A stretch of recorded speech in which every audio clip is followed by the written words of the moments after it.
सत श्री अकाल जी सारिਆਂ ਨੂੰ ਗਿਆਨਮ ਦੇ ਡਿਜੀਟਲ ਪਲੇਟਫਾਰਮ ਤੇ ਤੁਹਾਡਾ ਸਵਾਗਤ ਹੈ ਜੀ। ਅੱਜ ਆਪਾਂ ਸੰਵਿਧਾਨ ਦੀ ਸ਼ੋਧ ਦੀ ਗੱਲ ਕਰਾਂਗੇ ਜੀ। ਜੇਕਰ ਪੁੱਛਿਆ ਜਾਵੇ ਕਿ ਆਪਣਾ ਸੰਵਿਧਾਨ ਇੱਕ ਲਿਵਿੰਗ ਬੁੱਕ ਹੈ ਜਾਂ ਇੱਕ ਡੈਡ ਬੁੱਕ ਹੈ ਤਾਂ ਆਪਣਾ ਜਵਾਬ ਕੀ ਹੋਏਗਾ ਜੀ। ਆਪਣਾ ਜਵਾਬ ਹੋਏਗਾ ਕਿ ਆਪਣਾ ਸੰਵਿਧਾਨ ਇੱਕ ਜਿਉਂਦੀ ਜਾਗਦੀ ਕਿਤਾਬ ਹੈ। ਜਿਉਂਦੀ ਜਾਗਦੀ ਕਿਤਾਬ ਦਾ ਕੀ ਮਤਲਬ ਹੋਇਆ ਕਿ ਆਪਾਂ ਸਮੇਂ-ਸਮੇਂ ਤੇ ਜੋ ਹੈ ਜੀ ਸਮੇਂ ਦੇ ਅਨੁਸਾਰ ਇਸ ਦੇ ਵਿੱਚ ਸ਼ੋਧਾਂ ਕਰਦੇ ਆ ਰਹੇ ਹਾਂ, ਇਸ ਦੇ ਵਿੱਚ ਬਦਲਾਵ ਕਰਦੇ ਆ ਰਹੇ ਹਾਂ। ਜਿਵੇਂ ਕਿ ਕੌਨਸਟੀਟਿਊਸ਼ਨ ਅਮੈਂਡਮੈਂਟ ਬੇਸਿਕਲੀ ਕੀ ਹੁੰਦਾ ਜੀ ਕਿ ਆਪਾਂ ਨੇ ਜਿਹੜਾ ਹੈ ਕਿਸੇ ਚੀਜ਼ ਦੇ ਵਿੱਚ ਅਮੈਂਡਮੈਂਟ ਮਤਲਬ ਹੁੰਦਾ ਕਿ ਕਿਸੇ ਚੀਜ਼ 'ਚ ਬਦਲਾਵ ਕਰਨਾ ਹੋ ਗਿਆ। ਤੇ ਕੌਨਸਟੀਟਿਊਸ਼ਨ ਅਮੈਂਡਮੈਂਟ ਦਾ ਪ੍ਰੋਸੀਜਰ ਜਿਹੜਾ ਹੈ ਜੀ ਇਹ ਕਿਸੇ ਦੇਸ਼ ਦੇ ਵਿੱਚ ਤਾਂ ਕਾਫੀ ਸੌਖਾ ਹੈ। ਜਿਵੇਂ ਕਿ ਇੰਗਲੈਂਡ ਦੇ ਸੰਵਿਧਾਨ ਦੀ ਗੱਲ ਕੀਤੀ ਜਾਵੇ, ਯੂਕੇ ਦੇ ਸੰਵਿਧਾਨ ਦੀ ਗੱਲ ਕੀਤੀ ਜਾਵੇ, ਉੱਥੇ ਦੀ ਸੰਸਦ ਕੋਲੇ ਪਾਵਰ ਹੈਗੀ ਹੈ ਕਿ ਉਹ ਜਿਹੜਾ ਹੈ ਬਹੁਤ ਆਸਾਨੀ ਨਾਲ ਉੱਥੇ ਦੇ ਜਿਹੜਾ ਕੌਨਸਟੀਟਿਊਸ਼ਨ ਹੈ ਉਹਦੇ ਵਿੱਚ ਬਦਲਾਵ ਕਰ ਸਕਦੇ ਨੇ।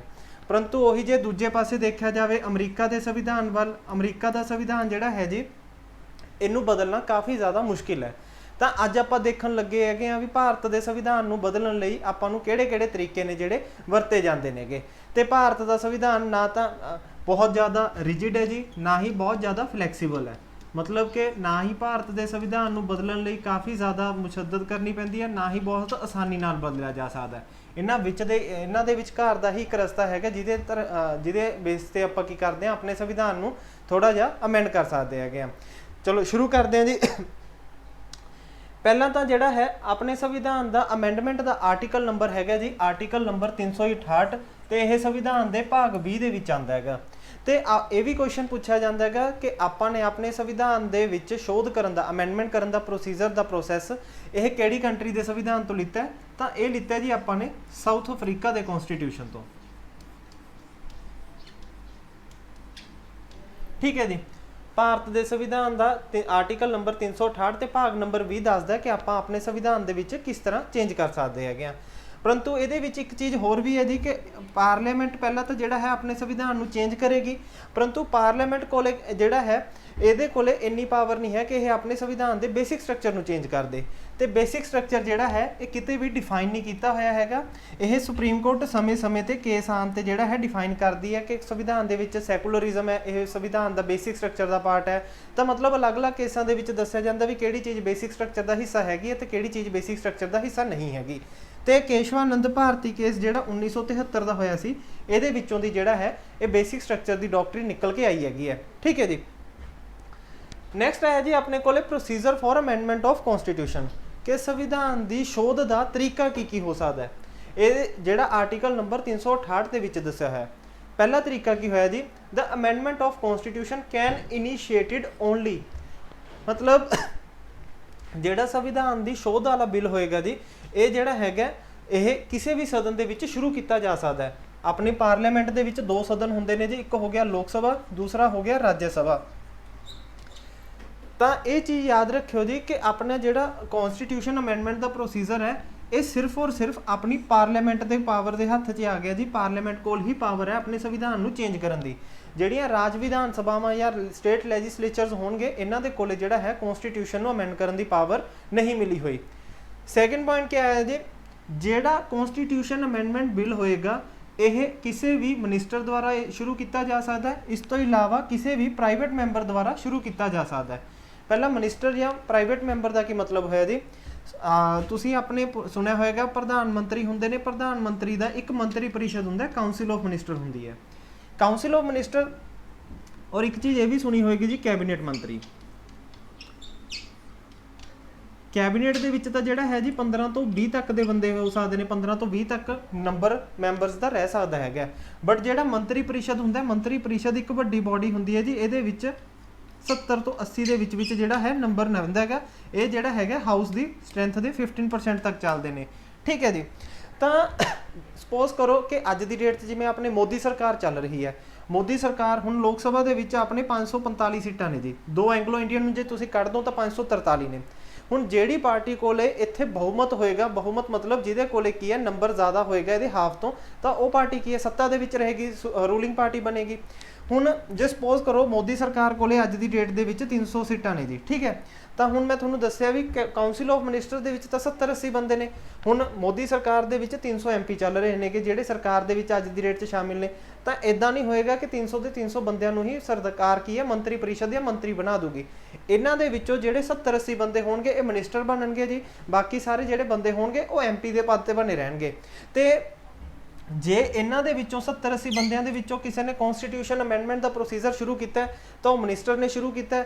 ਅਦਰਵਾਈਜ਼ ਜੇ ਇਹਨਾਂ ਤੋਂ ਬਾਹਰ ਕੋਈ ਬੰਦਾ ਇਹ ਬਿੱਲ ਨੂੰ ਸ਼ੁਰੂ ਕਰਦਾ ਤਾਂ ਉਹ ਬੰਦਾ ਕਿਹੜਾ ਹੋਇਆ ਜੀ, ਪ੍ਰਾਈਵੇਟ ਮੈਂਬਰ ਬਿੱਲ ਹੋਇਆ, ਚਾਹੇ ਉਹ ਰੂਲਿੰਗ ਪਾਰਟੀ ਦਾ ਹੋਵੇ, ਚਾਹੇ ਇਸ ਤੋਂ ਇਲਾਵਾ ਜਿਹੜਾ ਹੈ ਉਹ ਓਪੋਜੀਸ਼ਨ ਪਾਰਟੀ ਦਾ ਵੀ ਹੋ ਸਕਦਾ ਹੈਗਾ। ਇਸ ਤੋਂ ਇਲਾਵਾ ਕੀ ਹੈ ਜੀ,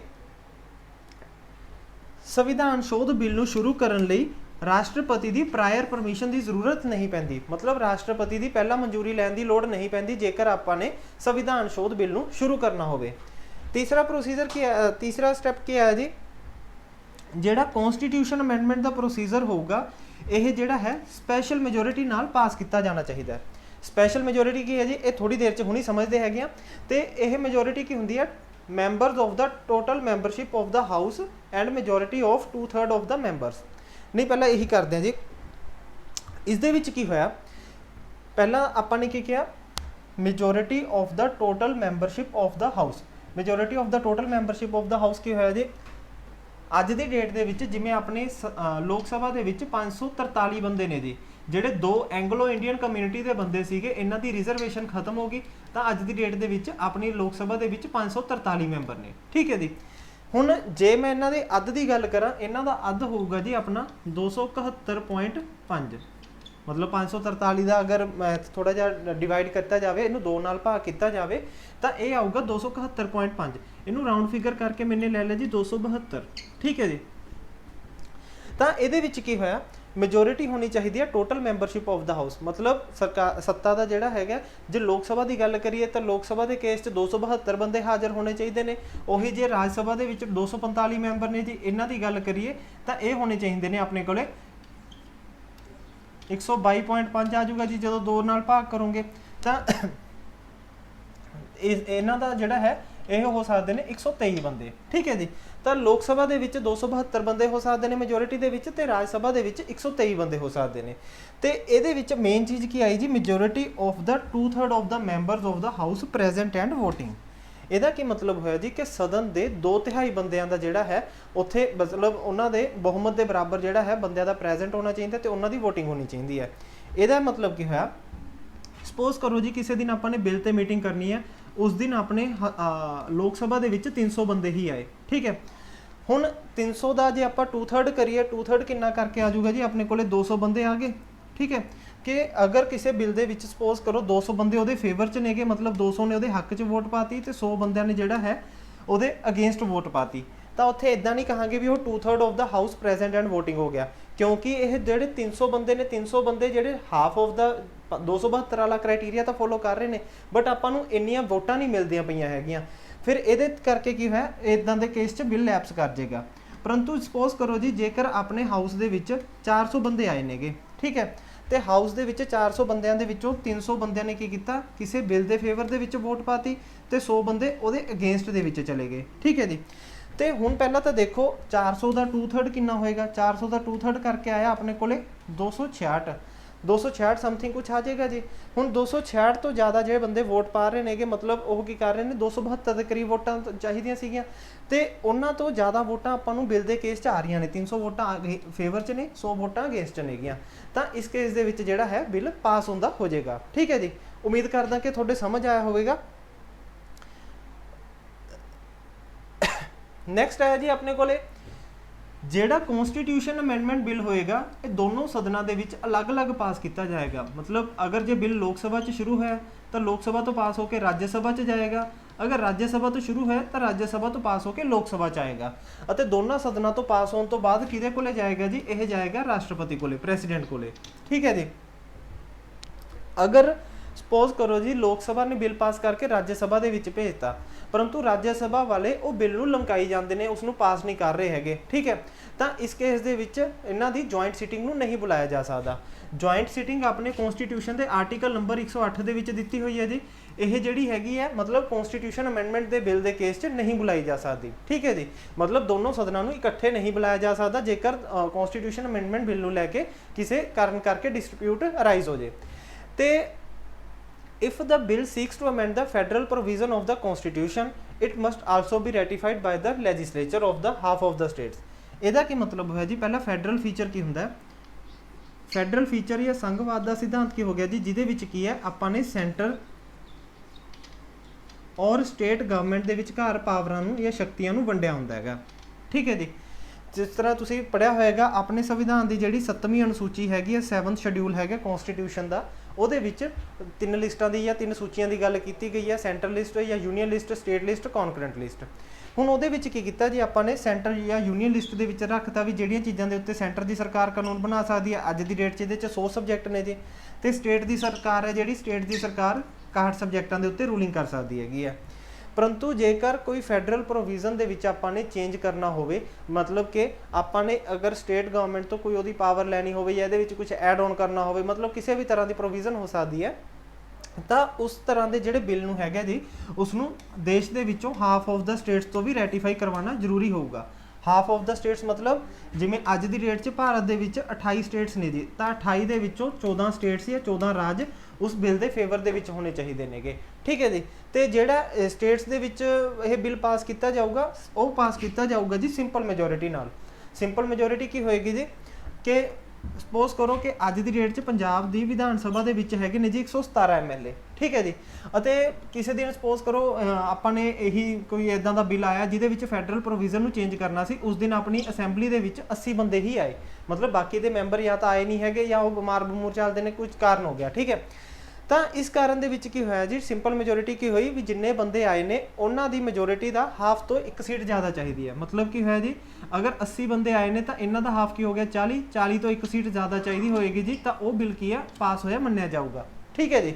ਤਾਂ ਅਗਰ ਇਦਾਂ ਦਾ ਕੋਈ ਬਿੱਲ ਆਉਂਦਾ ਤਾਂ ਇਹਨੂੰ ਸਟੇਟ ਅਸੈਂਬਲੀਜ਼ ਦੇ ਵਿੱਚ ਜਿੰਨੇ MLA ਹੋਣਗੇ ਜਾਂ ਜਿੰਨੇ ਬੰਦੇ ਉਹਨਾਂ ਦੇ ਪ੍ਰੈਜ਼ੈਂਟ ਐਂਡ ਵੋਟਿੰਗ ਵਾਲੇ ਦਿਨ ਜਿੰਨੇ ਬੰਦੇ ਆਏ ਹੋਣਗੇ ਉਹਨਾਂ ਦੇ ਹਾਫ ਤੋਂ 1 ਸੀਟ ਜ਼ਿਆਦਾ ਚਾਹੀਦੀ ਹੋਏਗੀ। ਨੈਕਸਟ ਆਇਆ ਜੀ ਆਪਣੇ ਲਵੇ after ਡਿਊਲੀ passed ਬਾय the bill both houses of the parliament ratified by the state legislature the bill present to the president for the assent। ਦੋਨਾਂ ਸਦਨਾਂ ਦੇ ਵਿੱਚੋਂ ਬਿੱਲ ਪਾਸ ਹੋਣ ਤੋਂ ਬਾਅਦ ਕਿਹਦੇ ਕੋਲੇ ਜਾਏਗਾ ਜੀ, ਅਖੀਰ ਦੇ ਵਿੱਚ ਇਹ ਜਾਏਗਾ ਆਪਣੇ ਰਾਸ਼ਟਰਪਤੀ ਕੋਲੇ। ਤੇ ਇੱਕ ਚੀਜ਼ ਹੋਰ ਹੈ ਜੀ, ਰਾਸ਼ਟਰਪਤੀ ਜਿਹੜਾ ਹੈ ਕਨਸਟੀਟਿਊਸ਼ਨ ਅਮੈਂਡਮੈਂਟ ਬਿੱਲ ਦੇ ਕੇਸ ਦੇ ਵਿੱਚ ਵੀਟੋ ਪਾਵਰ ਨੂੰ ਯੂਜ਼ ਨਹੀਂ ਕਰ ਸਕਦਾ। ਵੀਟੋ ਦਾ ਮਤਲਬ ਕੀ ਹੋ ਗਿਆ ਜੀ, ਕਿਸੇ ਚੀਜ਼ ਨੂੰ ਰੋਕਣਾ, ਠੀਕ ਹੈ। ਤੇ ਕਨਸਟੀਟਿਊਸ਼ਨ ਅਮੈਂਡਮੈਂਟ ਬਿੱਲ ਦੇ ਕੇਸ 'ਚ ਰਾਸ਼ਟਰਪਤੀ ਨੇ ਜੇ ਦੋਨਾਂ ਸਦਨਾਂ ਤੋਂ ਬਿੱਲ ਪਾਸ ਹੋ ਕੇ ਆ ਗਿਆ ਤਾਂ ਉਸ ਨੂੰ ਨਹੀਂ ਰੋਕ ਸਕਦਾ। ਹੀ can neither withhold his assent to the bill nor return the bill or for the reconsideration of the parliament। ਸੰਵਿਧਾਨ ਸ਼ੋਧ ਬਿੱਲ ਨੂੰ ਜਿਹੜਾ ਹੈ ਜੀ ਰਾਸ਼ਟਰਪਤੀ ਨੂੰ ਮਨਜ਼ੂਰੀ ਦੇਣਾ ਜ਼ਰੂਰੀ ਹੀ ਹੈ। After the president assent the bill becomes an act. ਜਦੋਂ ਰਾਸ਼ਟਰਪਤੀ ਨੇ ਉਸ ਦੇ ਉੱਤੇ ਆਪਦੇ ਸਾਈਨ ਕਰਤੇ ਜਾਂ ਉਸ ਨੂੰ ਆਪਦੀ ਮਨਜ਼ੂਰੀ ਦੇਤੀ ਤਾਂ ਉਸ ਤੋਂ ਬਾਅਦ ਕੀ ਹੈ ਜੀ, ਉਹ ਬਿੱਲ ਕੀ ਹੋ ਜਾਊਗਾ, ਇੱਕ ਕਾਨੂੰਨ ਬਣ ਜਾਊਗਾ, ਇੱਕ ਐਕਟ ਬਣ ਜਾਊਗਾ। ਇਹ ਕਨਸਟੀਟਿਊਸ਼ਨ ਅਮੈਂਡਮੈਂਟ ਐਕਟ ਆਊਗਾ ਜੀ, ਤੇ constitution amendment in accordance with the terms of the act, ਠੀਕ ਹੈ ਜੀ। ਤੇ ਮਤਲਬ ਕੀ ਹੈ, ਉਹ ਇੱਕ ਕਾਨੂੰਨ ਦਾ ਰੂਪ ਲੈ ਲੇਗਾ। ਇਹ ਹੋਇਆ ਜੀ ਆਪਣੇ ਕਨਸਟੀਟਿਊਸ਼ਨ ਅਮੈਂਡਮੈਂਟ ਪ੍ਰੋਸੈਸ ਨੂੰ ਸ਼ੁਰੂ ਕਰਨ ਦਾ ਤਰੀਕਾ। ਨੈਕਸਟ ਆਇਆ ਜੀ, ਹੁਣ ਆਪਾਂ ਜਿਹੜਾ ਹੈ ਸੰਵਿਧਾਨ ਨੂੰ ਕਿਹੜੇ 3 ਤਰੀਕਿਆਂ ਦੇ ਨਾਲ ਸ਼ੋਧ ਇਹਦੇ ਵਿੱਚ ਕਰ ਸਕਦੇ ਹੈਗੇ ਆ। ਪਹਿਲਾ ਆਇਆ ਜੀ ਸਿੰਪਲ ਮੈਜੋਰਿਟੀ ਦੇ ਨਾਲ, ਦੂਸਰਾ ਆਇਆ ਜੀ ਸਪੈਸ਼ਲ ਮੈਜੋਰਿਟੀ ਦੇ ਨਾਲ, ਤੇ ਤੀਸਰਾ ਆਇਆ special majority of the parliament and ratification of the half of the state legislature. ਇਹਨਾਂ ਨੂੰ ਇੱਕ ਇੱਕ ਕਰਕੇ ਸਮਝਦੇ ਹਾਂ ਜੀ। ਪਹਿਲਾ ਆਇਆ ਸਿੰਪਲ ਮੈਜੋਰਿਟੀ। ਇੱਕ ਚੀਜ਼ ਯਾਦ ਰੱਖਿਓ ਜੀ, ਆਰਟੀਕਲ 368 ਦੇ ਵਿੱਚ ਆਹ 2 ਤਰੀਕੇ ਦੀ ਮੈਜੋਰਿਟੀ ਦੇ ਬਾਰੇ ਗੱਲ ਕੀਤੀ ਹੋਈ ਹੈ। ਤੇ ਇੱਕ ਚੀਜ਼ ਇਹ ਵੀ ਯਾਦ ਰੱਖਿਓ ਜੀ, ਨਾ ਤਾਂ ਆਪਣੇ ਸੰਵਿਧਾਨ ਦੇ ਵਿੱਚ ਕਿਤੇ ਸਿੰਪਲ ਮੈਜੋਰਿਟੀ ਦੀ ਗੱਲ ਕੀਤੀ ਹੋਈ ਹੈ, ਮਤਲਬ ਇਹ ਵਰਡ ਨਹੀਂ ਲਿਖੇ ਹੋਏ ਹੈਗੇ ਸਿੰਪਲ ਮੈਜੋਰਿਟੀ ਦੀ ਗੱਲ ਇਨ ਦਾ ਸੈਂਸ ਵੀ ਇਹ ਸਿੰਪਲ ਮੈਜੋਰਿਟੀ ਨੂੰ ਵਰਡ ਨਹੀਂ ਮਿਲਦਾ ਹੈਗਾ, ਨਾ ਹੀ ਸਪੈਸ਼ਲ ਮੈਜੋਰਿਟੀ ਨਾਮ ਦਾ ਕੋਈ ਵਰਡ ਮਿਲਦਾ ਹੈਗਾ, ਠੀਕ ਹੈ ਜੀ। Member present and voting, 2/3 member present and voting, ਇਦਾਂ ਕਰਕੇ ਜਿਹੜਾ ਹੈ ਆਪਣੇ ਸੰਵਿਧਾਨ ਦੇ ਵਿੱਚ ਸਭ ਕੁਝ ਲਿਖਿਆ ਹੋਇਆ। ਇਹ ਵਰਡਸ ਆਪਣੇ ਕਨਸਟੀਟਿਊਸ਼ਨ ਦੇ ਵਿੱਚ ਨਹੀਂ ਮਿਲਦੇ ਹੈਗੇ। ਹੁਣ ਇਹਦੇ ਵਿੱਚ ਪਹਿਲਾ ਆਇਆ ਜੀ ਆਪਣਾ ਸਿੰਪਲ ਮੈਜੋਰਿਟੀ। ਸਿੰਪਲ ਮੈਜੋਰਿਟੀ ਕੀ ਕਹਿੰਦੇ ਜੀ, ਪਹਿਲਾ ਤਾਂ ਇਹ ਆ ਗਿਆ ਆਊਟਸਾਈਡ ਦਾ ਸਕੋਪ ਆਫ 368। ਇਹ ਤੁਹਾਨੂੰ ਦੱਸਿਆ ਜੀ ਜਿਹੜਾ ਆਪਣਾ ਸਪੈਸ਼ਲ ਮੈਜੋਰਿਟੀ ਤੇ ਥਰਡ ਕਾइंड ਹੈ ਜਿਹੜੀ special majority and half of the states ratify ਕਰਨ, ਉਹ ਵਾਲਾ ਜਿਹੜਾ ਕੰਡੀਸ਼ਨ ਹੈਗੀ ਉਹ ਆਰਟੀਕਲ 368 ਦੇ ਵਿੱਚ ਦਿੱਤੀ ਹੋਈ ਹੈਗੀ ਹੈ। ਤੇ ਇਹਦੇ ਸਕੋਪ ਤੋਂ ਬਾਹਰ ਜਿਹੜੀ ਹੈਗੀ ਉਹ ਹੈਗੀ ਹੈ ਜੀ ਸਿੰਪਲ ਮੈਜੋਰਿਟੀ। ਸਿੰਪਲ ਮੈਜੋਰਿਟੀ ਕੀ ਕਹਿੰਦੀ ਹੈ, ਜੇਕਰ ਕਿਸੇ ਦਿਨ ਆਪਾਂ ਨੇ ਸਪੋਜ਼ ਕਰੋ ਜੀ एग्जाम्पल के तौर पर आपने जेकर कोई नवी स्टेट चेंज करनी है, ठीक है, हुण जिस तरह पंजाब की डिमांड उठती है, आप लिखते हैं पंजाब नूं PUNJAB। कल स्टेट अपनी पार्लीमेंट कहे कि आपने पंजाब है जिहड़ा PANJAB करके लिखना है, मतलब थोड़ा जिहा अल्फाबैट चेंज करना है, नाम का फर्क रखना है, ठीक है जी। पंजाब तो ये की है, हुण इदां दा जिहड़ा बिल होएगा उन्होंने पास किया जाऊगा जी सिंपल मेजोरिटी दे नाल। ते सिंपल मेजोरिटी की हुंदी है, जिन्ने मैंबरस प्रेजेंट ने उन्हां दे हाफ तो एक सीट ज़्यादा चाहिए है जी। ਇਹਦਾ मतलब की होया कि अपने जो 543 मैंबर ने जी अज की डेट च प्रेजेंट, जे इन्हां दे विचों हुण 400 बंदे ही आए किसी दिन काम करन, मतलब वोटिंग वाले दिन, तो इन्हां दे अद्ध तो आपां नूं एक सीट ज़्यादा चाहिए होगी, मतलब कि है जी 400 का अद्ध हो गया 200, तो ये तो एक सीट ज़्यादा जे अपने बिल के फेवर च आ गई तो आप मनांगे कि वह बिल जिहड़ा है वह सिंपल मेजोरिटी नाल पास हो गया, ठीक है जी। तो ਜਿਹੜੇ ਸਿੰਪਲ ਮੈਜੋਰਿਟੀ ਦੇ ਨਾਲ ਆਪਾਂ ਕਿਹੜੇ ਪ੍ਰੋਵੀਜ਼ਨਸ ਨੂੰ ਕਨਸਟੀਟਿਊਸ਼ਨ ਦੇ ਵਿੱਚ ਐਡ ਕਰ ਸਕਦੇ ਹਾਂ ਜੀ, ਇੱਕ ਵਾਰ ਸਮਝ ਲਿਓ। ਇਹ ਪਹਿਲਾ ਤਾਂ ਹੋ ਗਿਆ ਜੀ ਐਡਮਿਸ਼ਨ ਔਰ ਇਸਟੈਬਲਿਸ਼ਮੈਂਟ ਆਫ ਨਿਊ ਸਟੇਟਸ, ਮਤਲਬ ਕੀ ਹੈ ਆਪਾਂ ਭਾਰਤ ਦੇ ਨਾਲ ਨਵੇਂ ਰਾਜਾਂ ਨੂੰ ਜੋੜ ਸਕਦੇ ਹੈਗੇ ਆ ਤੇ ਨਵੇਂ ਰਾਜਾਂ ਦੀ ਸਥਾਪਨਾ ਕਰ ਸਕਦੇ ਹੈਗੇ ਆ। ਦੂਸਰਾ ਕੀ ਹੈ ਜੀ formation of new states and alteration of boundaries areas and name of existing states, मतलब कि भारत के अंदर जिन्ने राज ने, जिमें तुसीं सुनिया होएगा जी 1966 ਦੇ ਵਿੱਚ ਜਾ ਕੇ अपना पंजाब तो दी हिमाचल और हरियाणा अड किए गए हैं। 1 नवंबर ਨੂੰ ਆਪਾਂ पंजाब डे भी मनाने हैं क्योंकि ਜਿਹੜਾ न्यू पंजाब ਜਿਹੜਾ मौजूदा पंजाब है ये एग्जिस्टेंस ਦੇ ਵਿੱਚ आया, ठीक है जी। ਤਾਂ ਜੇ ਨਵੇਂ ਮੌਜੂਦਾ ਰਾਜ ਦੇ ਵਿੱਚੋਂ ਹੁਣ ਕੋਈ ਨਵਾਂ ਰਾਜ ਬਣਾਉਣਾ ਹੋਵੇ ਜਾਂ ਦੋ ਰਾਜਾਂ ਨੂੰ ਜੋੜ ਕੇ ਇੱਕ ਨਵਾਂ ਰਾਜ ਬਣਾਉਣਾ ਹੋਵੇ, ਕਿਸੇ ਵੀ ਤਰੀਕੇ ਨਾਲ ਕਿਸੇ ਰਾਜ ਦਾ ਏਰੀਆ ਘਟਾਉਣਾ ਜਾਂ ਵਧਾਉਣਾ ਹੋਵੇ ਤਾਂ ਉਹ ਵੀ ਸਾਰਾ ਕੰਮ ਜਿਹੜਾ ਹੈ ਸਿੰਪਲ ਮੈਜੋਰਿਟੀ ਨਾਲ ਕੀਤਾ ਜਾਊਗਾ। ਤੀਸਰਾ ਕੀ ਹੈ ਜੀ abolition and creation of legislative council in the states, मतलब कि राज्यों के विच अगर आपने विधान परिषद बनानी हैगी है, विधान परिषद बनाने के लिए जिहड़ा हैगा इहदे लई भी आपां नूं सिंपल मेजोरिटी की जरूरत होएगी। नैक्सट है जी सैकेंड शेड्यूल। सैकेंड शेड्यूल दे विच जिहड़ा हैगा अपने इमोल्यूमेंट्स अलाउंसेस प्रिविलेजिज इन्हां सारियां दी गल कीती गई है, सैलरीज वगैरह की गल कीती गई है कि प्रेसिडेंट की, वाइस प्रेसिडेंट की, अपने स्पीकर की, चेयरमैन की और गवर्नर हो गए, इन्हां सारियां दी जिहड़ी हैगी तनख्वाह वगैरह किन्नी होएगी। अगर इनू आपने फिर भी वधाना होवे तां ये भी जिहड़ा है सिंपल मेजोरिटी नाल ही कर सकते हैं जी। नैक्सट आया quorum in the parliament.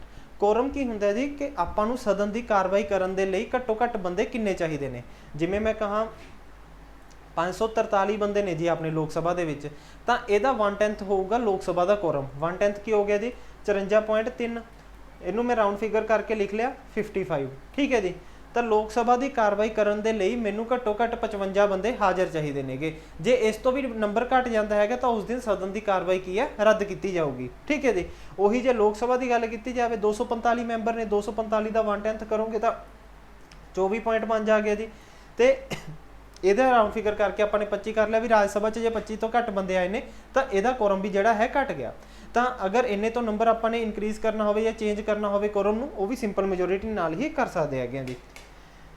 Next है जी salaries and allowances of member of parliament. जे अपने मैंबर ऑफ पार्लीमेंट ने जिहड़े लोक सभा या राज्य सभा के मैंबर ने उन्हां दी तनख्वाह या उन्हां दे जिहड़े भत्ते नेगे उन्हां दे विच बदलाव करना होवे वो भी सिंपल मेजोरिटी नाल कर सकते हैं जी।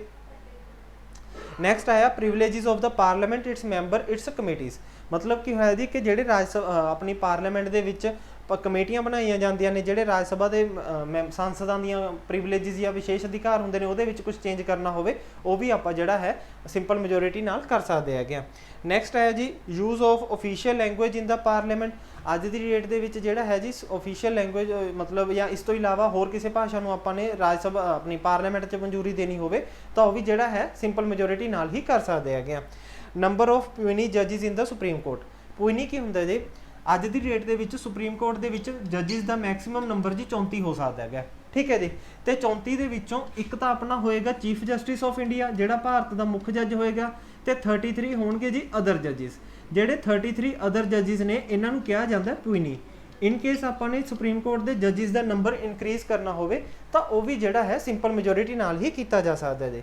ਨੈਕਸਟ ਆਇਆ conferment of more jurisdiction on the supreme court, ਕਿ ਆਪਾਂ ਨੇ ਸੁਪਰੀਮ ਕੋਰਟ ਦੀ ਜੁਰਿਸਡਿਕਸ਼ਨ ਦਾ ਜਿਹੜਾ ਹੈ ਦਾਇਰਾ ਵਧਾਉਣਾ ਹੋਵੇ ਤਾਂ ਜਿਹੜਾ ਹੈ ਉਹ ਵੀ ਸਿੰਪਲ ਮੈਜੋਰਿਟੀ ਨਾਲ ਹੀ ਕੀਤਾ ਜਾ ਸਕਦਾ ਹੈ। ਤੇ ਲਾਸਟ ਆਇਆ ਜੀ ਯੂਜ਼ ਆਫ ਆਫੀਸ਼ੀਅਲ ਲੈਂਗੁਏਜ।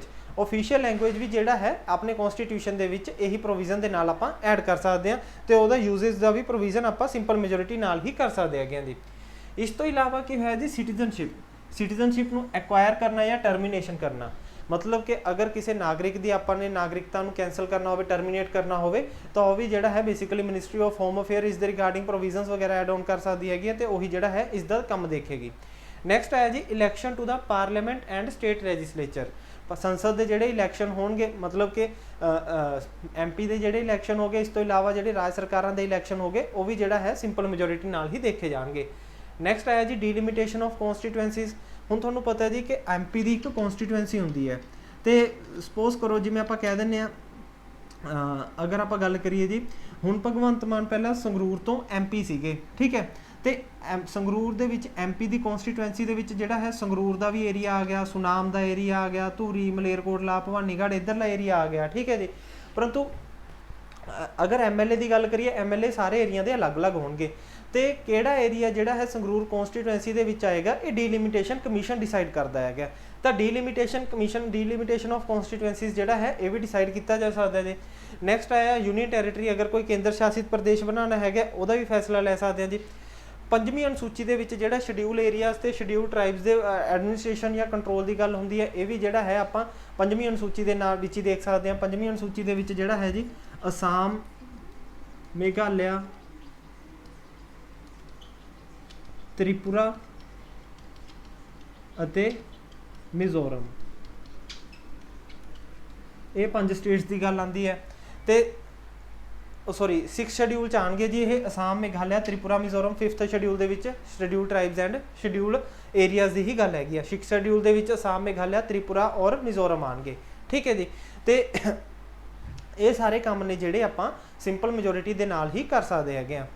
हाँ जी, स्पैशल मेजोरिटी का की मतलब होया, स्पैशल मेजोरिटी बेसिकली की कहती है जी the majority of the provision of the constituent need to be amended by a special majority of the parliament that is majority of the total membership of each house and a majority of 2/3 of the members of each house present and voting. Simple जी भाषा च कहा जाए जी ये की कहते हैं कि जदों आपां ने बिल नूं पास करना है तो आपां नूं जिहड़ा है जिहड़े अपने हाउस की टोटल स्ट्रेंथ है यदी मेजोरिटी चाहिए होएगी। यदी मेजोरिटी का की मतलब है जी जेकर आप 543 नूं 2 नाल भाग करिए तो अपने लवे निकल के आऊगा नंबर 271.5। 271.5 नूं अगर मैं राउंड फिगर करके लिखा तो यह आया जी मेरे लवे 272। मतलब कि होया कि मेरे को मेजोरिटी दे विच जिहड़ा है अगर आपने किसी भी बिल नूं स्पैशल मेजोरिटी दे नाल पास करना होवे तो इन्ने इस तो ज़्यादा तो बंदे चाहिए ही होणगे, ठीक है जी। तो ये नाल की कहा गया मैंबर्स जिहड़े प्रेजेंट ने वो जिहड़े नेगे इहदे 2/3 तो ज़्यादा होने चाहिए नेगे। इहदा की मतलब होया जी सपोज करो कि किसी बिल नूं अपने कोई फंडामेंट राइट चेंज करना है तो उस बिल की वोटिंग वाले दिन अपने को 300 मैंबर ही आए नेगे। हुण 300 का अगर आप 2/3 करिए तो यह कितना आया जी 300 ਦੇ ਵਿੱਚ ਪਹਿਲਾਂ ਤਾਂ ਇਹ ਦੇਖੋ ਵੀ ਇਹ ਜਿਹੜਾ ਹੈਗਾ ਟੋਟਲ ਮੈਂਬਰਸ਼ਿਪ ਤੋਂ ਤਾਂ ਐਕਸੀਡ ਕਰ ਰਿਹਾ, ਮਤਲਬ ਮੈਜੋਰਿਟੀ ਦੇ ਵਿੱਚ ਆਪਾਂ ਨੂੰ ਕਿੰਨੇ ਮੈਂਬਰ ਚਾਹੀਦੇ ਨੇ 272 ਚਾਹੀਦੇ ਸੀ, 272 ਤੋਂ ਤਾਂ ਜ਼ਿਆਦਾ ਮੈਂਬਰ ਆਏ ਨੇ ਕਿ 300 ਹੋ ਗਏ। ਬਟ ਅਗਰ ਆਪਾਂ ਇਹਦਾ 2/3 ਦੇਖੀਏ 2/3 ਕਿੰਨਾ ਹੋਊਗਾ 200 ਮੈਂਬਰ ਤੇ 100 ਮੈਂਬਰ, ਠੀਕ ਹੈ ਜੀ। अगर सपोज करो कि 200 मैंबर ये बिल के फेवर च आ गए तो 100 मैंबर ये बिल के अगेंस्ट च आ गए तो यह बिल जोड़ा है लैप्स कर जूगा, ये दोबारा तो मतलब इनू दोबारा तो इंट्रोड्यूस किया जाऊगा। पर जेकर यही बिल के उत्ते अगर केस दूसरा लेके चलिए जी कि अपने को जोड़ा है 500 बंदे आ गए, ठीक है। अब 500 बंदे जोड़े ने हुणे 272 तो ज़्यादा ही नेगे। हुण इहदे विचों आपां जे देखिए इहदा 2/3 करके तो इहदा 2/3 आऊगा जी अपने कोले नियर अबाउट ये आया जी कि आपने जेकर देखा जाए इंटू ये किता 333.33 आ जाऊगा, ठीक है जी। तो जेकर सपोज करो ये बिल के केस के 350 बंदे ने ये बिल के फेवर से वोट पाती तो 150 बंदा चाहे ये अगेंस्ट भी रह गया तो भी जोड़ा है कोई भी बिल स्पैशल मेजोरिटी के नाल पास किया जाऊगा। तो स्पैशल मेजोरिटी के नाल जोड़ा है फंडामेंटल राइट्स हो गए जी। फंडामेंटल राइट्स तो इलावा DPSP जोड़े है फंडामेंटल राइट्स अपने कॉन्स्टिट्यूशन के पार्ट 3 च आ गए और ये आ गए जी पार्ट 4 दे विच आर्टिकल नंबर चलता जी ਇਹਦਾ 12 ਤੋਂ ਲੈ ਕੇ 35 तक ਤੇ ਇਹਦੇ ਆਰਟੀਕਲ ਚੱਲਦੇ ਨੇ 36 ਤੋਂ ਲੈ ਕੇ 51 ਤੱਕ। ਇਸ ਤੋਂ ਇਲਾਵਾ ਕੀ ਹੈ ਜੀ, ਜਿਹੜੇ ਵੀ ਆਪਾਂ ਪਹਿਲਾਂ ਡਿਸਕਸ ਕੀਤੇ ਵੀ ਸਿੰਪਲ ਮੈਜੋਰਿਟੀ ਦੇ ਨਾਲ ਅਗਰ ਆਪਾਂ ਨੇ ਕੋਈ ਚੇਂਜ ਕਰਨੀ ਹੋਵੇ, ਅਤੇ ਉਸ ਤੋਂ ਇਲਾਵਾ ਜਿਹੜੀ ਥਰਡ ਕਾਈਂਡ ਆਫ ਮੈਜੋਰਿਟੀ ਹੈਗੀ ਆ ਉਹਨਾਂ ਦੇ ਵਿੱਚੋਂ ਅਗਰ ਕੋਈ ਚੀਜ਼ ਬਚਦੀ ਹੈਗੀ ਹੈ ਤਾਂ ਉਹ ਸਾਰੀਆਂ ਚੀਜ਼ਾਂ ਕੀ ਨੇ ਆਪਾਂ ਸਪੈਸ਼ਲ ਮੈਜੋਰਿਟੀ ਦੇ ਨਾਲ ਹੀ ਚੇਂਜ ਕਰ ਸਕਦੇ ਹੈਗੇ ਆ। By special majority of the parliament, special majority of the parliament ਦੇ ਵਿੱਚ ਪਹਿਲਾਂ ਕੀ ਆਇਆ ਜੀ ਆਪਣਾ ਥਰਡ ਕਾਈਂਡ ਆਫ ਪ੍ਰੋਵੀਜ਼ਨ ਹੈ ਜੀ ਆਪਣੇ ਕੋਲੇ by special majority of parliament and consent of states. ਜਦੋਂ ਵੀ ਆਪਾਂ ਜਿਹੜਾ ਹੈ ਜੀ ਆਪਣੇ ਫੈਡਰਲ ਸਟਰਕਚਰ ਸੰਘੀ ਢਾਂਚੇ ਨੂੰ ਚੇਂਜ ਕਰਨ ਦੀ ਗੱਲ ਕਰਾਂਗੇ, ਮਤਲਬ ਕਿ ਅਗਰ ਸੈਂਟਰ ਔਰ ਸਟੇਟ ਦੇ ਵਿੱਚ ਜਿਹੜੀ ਪਾਵਰਾਂ ਦੀ ਡਿਵੀਜ਼ਨ ਹੈਗੀ ਹੈ ਉਹਦੇ ਵਿੱਚ ਕੁਝ ਬਦਲਾਵ ਜਾਂ ਚੇਂਜ ਕਰਨ ਦੀ ਗੱਲ ਕਰਾਂਗੇ, ਤਾਂ ਉਦੋਂ ਜਿਹੜਾ ਹੈ ਜੀ ਜਿਹੜੀ ਮੈਜੋਰਿਟੀ ਚਾਹੀਦੀ ਹੋਊਗੀ ਆਪਾਂ ਨੂੰ, ਉਹ ਚਾਹੀਦੀ ਹੋਊਗੀ ਥਰਡ ਕਾਈਂਡ ਆਫ ਮੈਜੋਰਿਟੀ। ਤੇ ਇਹਦੇ ਵਿੱਚ ਕੀ ਹੈ ਜੀ, ਪਾਰਲੀਮੈਂਟ ਦੇ ਵਿੱਚ ਤਾਂ ਆਪਾਂ ਜਿਹੜਾ ਬਿੱਲ ਹੈਗਾ ਉਹ ਸਪੈਸ਼ਲ ਮੈਜੋਰਿਟੀ ਨਾਲ ਹੀ ਪਾਸ ਕਰਾਂਗੇ। ਸਪੈਸ਼ਲ ਮੈਜੋਰਿਟੀ ਜਿਹੜੀ ਪਿੱਛੇ ਡਿਸਕਸ ਕਰਕੇ ਆਏ ਹੈਗੇ ਆ। ਤੇ ਜਿਹੜੀ ਸਟੇਟ ਲੈਜਿਸਲੇਚਰ ਹੋਊਗਾ, ਰਾਜ ਵਿਧਾਨ ਸਭਾ ਹੋਊਗੀ, ਉੱਥੇ ਜਿਹੜਾ ਬਿੱਲ ਹੋਊਗਾ ਉਹ ਸਿੰਪਲ ਮੈਜੋਰਿਟੀ ਦੇ ਨਾਲ ਹੀ ਪਾਸ ਕੀਤਾ ਜਾਊਗਾ। ਸਿੰਪਲ ਮੈਜੋਰਿਟੀ ਕੀ ਹੋ ਗਿਆ, ਉਹੀ ਕਿ ਲੋਕ ਸਭਾ ਦੇ ਵਿੱਚ ਜਿਵੇਂ ਆਪਾਂ 545 ਦੇ ਵਿੱਚ ਦੇਖਦੇ ਜਿੰਨੇ ਬੰਦੇ ਆਏ ਹੋਣਗੇ ਉਹਨਾਂ ਦੇ ਅੱਧ ਤੋਂ ਇੱਕ ਸੀਟ ਜ਼ਿਆਦਾ ਚਾਹੀਦੀ ਹੈ, ਉਵੇਂ ਸਟੇਟ ਲੈਜਿਸਲੇਟਿਵ ਅਸੈਂਬਲੀਜ਼ ਦੇ ਵਿੱਚ ਵੀ ਦੇਖਿਆ ਜਾਊਗਾ। ਠੀਕ ਹੈ ਜੀ। ਤੇ ਇਹਦੇ ਨਾਲ ਜਿਹੜਾ ਹੈ ਇਹ ਵੀ ਦੇਖਿਓ ਜੀ, ਧਿਆਨ ਰੱਖਿਓ ਕਿ ਸਟੇਟ ਲੈਜਿਸਲੇਟਿਵ ਅਸੈਂਬਲੀ ਨੇ 5 ਮਹੀਨੇ ਦੇ ਵਿੱਚ ਜਾਂ 3 ਮਹੀਨੇ ਦੇ ਵਿੱਚ ਜਾਂ 6 ਮਹੀਨੇ ਦੇ ਵਿੱਚ ਇਹ ਬਿੱਲ ਨੂੰ ਪਾਸ ਕਰਨਾ ਹੋਊਗਾ। ਇਹਦੇ ਲਈ ਕੋਈ ਟਾਈਮ ਲਿਮਿਟ ਨਹੀਂ ਦਿੱਤੀ ਹੁੰਦੀ ਹੈਗੀ। ਠੀਕ ਹੈ ਜੀ। ਤੇ ਇਹ ਜਿਹੜਾ ਬਿੱਲ ਹੋਇਆ, ਇਹ ਪਹਿਲਾਂ ਤਾਂ ਜਿਹੜਾ ਹੈ ਹੁਣ ਤੁਹਾਨੂੰ ਪਤਾ ਹੀ ਹੋਏਗਾ ਜੀ ਕਿ ਰਾਸ਼ਟਰਪਤੀ ਦੇ ਚੁਣਾਵ ਦੇ ਵਿੱਚ ਸਟੇਟਸ ਵੀ ਪਾਰਟਿਸਿਪੇਟ ਕਰਦੀਆਂ ਨੇ ਤੇ ਐਮਪੀਜ਼ ਵੀ ਪਾਰਟਿਸਿਪੇਟ ਕਰਦੇ ਨੇਗੇ, ਯੂਨੀਅਨ ਵਾਲੇ। ਠੀਕ ਹੈ ਜੀ। ਤਾਂ ਇਹਦੇ ਨਾਲ ਕੀ ਹੈ, ਹੁਣ ਅਗਰ ਆਪਾਂ ਨੇ ਇਲੈਕਸ਼ਨ ਦਾ ਪ੍ਰੋਸੀਜਰ ਚੇਂਜ ਕਰਨਾ ਹੋਵੇ, ਇਲੈਕਸ਼ਨ ਆਫ ਪ੍ਰੈਜ਼ੀਡੈਂਟ ਦੇ ਵਿੱਚ ਕੁਝ ਚੇਂਜ ਲੈ ਕੇ ਆਉਣਾ ਹੋਵੇ, ਤਾਂ ਇਹ ਅਮੈਂਡਮੈਂਟ ਦੇ ਨਾਲ ਲੈ ਕੇ ਆ ਸਕਦੇ ਹਾਂ ਜੀ। Extent of executive power of the union and the states, ਅਗਰ ਆਪਾਂ ਨੇ ਕੇਂਦਰ ਦੀਆਂ ਪਾਵਰਾਂ, ਮਤਲਬ ਉਹੀ ਯੂਨੀਅਨ ਲਿਸਟ ਜਾਂ ਸਟੇਟ ਲਿਸਟ ਦੀ ਗੱਲ ਕੀਤੀ ਜਾਵੇ, ਇਹਦੇ ਵਿੱਚ ਕੋਈ ਬਦਲਾਵ ਕਰਨਾ ਹੋਵੇ ਤਾਂ ਉਹ ਵੀ ਜਿਹੜਾ ਹੈ ਜੀ ਆਪਾਂ ਇਹਦੇ ਨਾਲ ਹੀ ਕਰ ਸਕਦੇ ਹਾਂ। ਤੇ ਤੀਸਰਾ ਹੈ ਜੀ supreme court and high courts, ਮਤਲਬ supreme court and high court ਦੀ ਕੋਈ ਪਾਵਰ ਦੇ ਵਿੱਚ ਚੇਂਜ ਕਰਨਾ ਹੋਵੇ, ਮਤਲਬ ਉਹਦੇ ਨਾਲ ਉਹ ਵੀ ਜਿਹੜਾ ਹੈ ਇਹਦੇ ਥਰੂ ਕਰ ਸਕਦੇ ਹੈਗੇ ਆ। Distribution of legislative power between the union and states, ਉਹੀ ਸਬਜੈਕਟ ਅਗਰ ਆਪਾਂ ਨੇ ਕਿਸੇ ਲਿਸਟ ਚੋਂ ਘਟਾ ਕੇ ਦੂਜੇ ਚ ਐਡ ਆਨ ਕਰਨੇ ਹੋਣ, ਉਹ ਵੀ ਇਹਦੇ ਨਾਲ ਕੀਤੇ ਜਾਂਦੇ ਨੇ। Goods and services tax council, GST council ਦੇ ਵਿੱਚ ਅਗਰ ਉਹਦੀ ਕੰਪੋਜੀਸ਼ਨ ਨੂੰ ਚੇਂਜ ਕਰਨਾ ਹੋਵੇ, ਜਿਵੇਂ ਜੀਐਸਟੀ ਕਾਊਂਸਿਲ ਦੇ ਵਿੱਚ ਅੱਜ ਦੀ ਡੇਟ 'ਚ 33 ਬੰਦੇ ਹੁੰਦੇ ਨੇ ਜੀ। ਠੀਕ ਹੈ। ਤੇ ਇਹਦੀ ਕੰਪੋਜੀਸ਼ਨ ਦੇ ਵਿੱਚ ਕੁਝ ਚੇਂਜ ਕਰਨਾ ਹੋਵੇ ਜਾਂ ਇਹਦੇ ਫਰੇਮਵਰਕ ਦੇ ਵਿੱਚ ਕੁਝ ਚੇਂਜ ਕਰਨਾ ਹੋਵੇ। ਇਸ ਤੋਂ ਬਾਅਦ ਹੈਗਾ ਜੀ any of the list in the 7th schedule ਕੀ ਆ ਗਿਆ ਜੀ, ਜਿਹਦੇ ਵਿੱਚ ਸੈਂਟਰ, ਸਟੇਟ ਔਰ ਕੌਨਕਰੈਂਟ ਲਿਸਟ ਦਿੱਤੀ ਹੋਈ ਹੈ, ਉਹਦੇ ਵਿੱਚ ਚੇਂਜ ਕਰਨਾ ਹੋਵੇ। Representation of state in the parliament, representation of state in the parliament ਮਤਲਬ ਰਾਜ ਸਭਾ ਦੀਆਂ ਸੀਟਾਂ ਦੇ ਵਿੱਚ ਅਗਰ, ਕਿਉਂਕਿ ਰਿਪਰਜੈਂਟੇਸ਼ਨ ਆਫ ਸਟੇਟਸ ਕਿੱਥੇ ਹੁੰਦੀ ਹੈ ਜੀ, ਰਾਜ ਸਭਾ ਦੇ ਵਿੱਚ ਅਗਰ ਆਪਾਂ ਨੇ ਨੰਬਰ ਇਨਕਰੀਜ਼ ਜਾਂ ਡਿਕਰੀਜ਼ ਕਰਨਾ ਹੋਵੇ, ਮਤਲਬ ਉਹਦੇ ਵਿੱਚ ਵੀ ਜਿਹੜਾ ਹੈ ਇਹ ਨੰਬਰ ਯੂਜ਼ ਕੀਤਾ ਜਾਊਗਾ। ਇਸ ਤੋਂ ਇਲਾਵਾ ਜੇ ਆਰਟੀਕਲ 368 ਜਿਹੜਾ ਆਪਾਂ ਨਾ ਸੰਵਿਧਾਨ ਨੂੰ ਸ਼ੋਧ ਕਰਨ ਦਾ ਆਰਟੀਕਲ ਹੈਗਾ, ਇਸ ਨੂੰ ਵੀ ਅਗਰ ਆਪਾਂ ਨੇ ਅਮੈਂਡ ਕਰਨਾ ਹੋਵੇ ਤਾਂ ਇਹ ਵੀ ਜਿਹੜਾ ਹੈ ਆਪਾਂ ਇਹੀ ਅਮੈਂਡਮੈਂਟ ਜਾਂ ਇਹੀ ਮੈਜੋਰਿਟੀ ਦੇ ਨਾਲ ਕਰ ਸਕਦੇ ਹੈਗੇ ਆ। ਠੀਕ ਹੈ ਜੀ। ਤਾਂ ਇਹ ਵਾਲੀ ਅਮੈਂਡਮੈਂਟ ਦੇ ਥਰੂ ਜਿਹੜਾ ਹੈ ਜੀ ਆਪਾਂ ਆਪਣੇ ਕਨਸਟੀਟਿਊਸ਼ਨ ਦੇ ਵਿੱਚ ਕੁਝ ਬਦਲਾਵ ਜਾਂ ਚੇਂਜਸ ਲਿਆ ਸਕਦੇ ਹੈਗੇ ਆ। ਅੱਜ ਦੇ ਲੈਕਚਰ ਦੇ ਵਿੱਚ ਇੰਨਾ ਹੀ ਕਰਦੇ ਹਾਂ ਜੀ। ਜਿਹੜਾ ਇਸ ਤੋਂ ਅਗਲਾ ਲੈਕਚਰ ਹੋਏਗਾ ਉਹਦੇ ਵਿੱਚ ਆਪਾਂ ਜਿਹੜਾ ਹੈ ਆਪਣੇ ਸੰਵਿਧਾਨ ਦੀਆਂ ਜਿਹੜੀਆਂ ਇੰਪੋਰਟੈਂਟ ਅਮੈਂਡਮੈਂਟਸ ਹੋਈਆਂ ਹੋਣਗੀਆਂ ਉਹਨਾਂ ਦਾ ਜ਼ਿਕਰ ਕਰ ਲਾਂਗੇ। ਠੀਕ ਹੈ ਜੀ। Thank you.